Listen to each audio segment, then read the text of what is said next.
Amang maawain, ngayong araw na ito ako ay lumalapit sa iyo.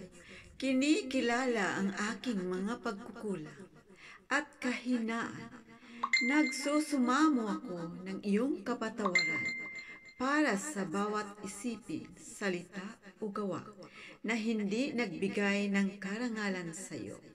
At sinisikap kong patawarin ang aking sarili para sa aking mga di kasakdalang kinikilala ko na hindi ako perpekto.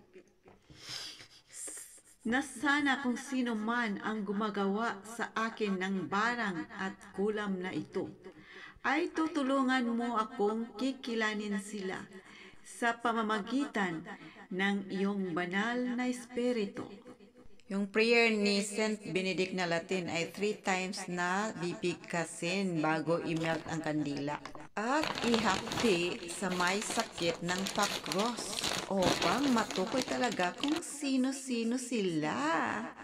Ngunit aking amang Diyos, ako'y nananabik ng lumago at naging mas mabuti sa bawat bagong araw.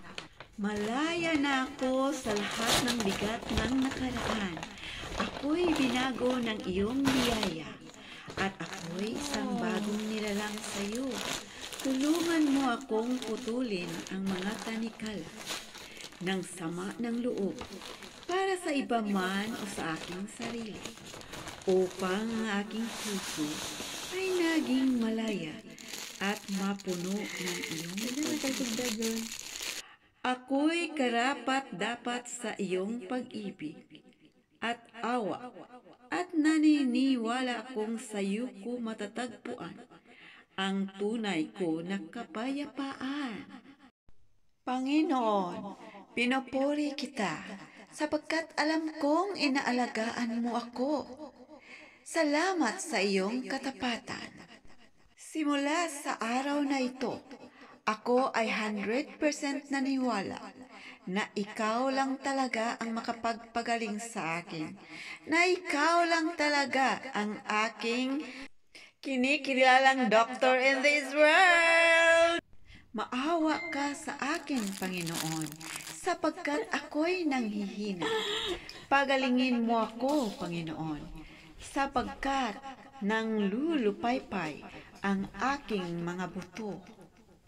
Naway ako talaga'y nagsusumamo at umaasa na sana may himala at ako'y gumagaling sa pamamagitan ng aking 100% na paniniwala na may himala.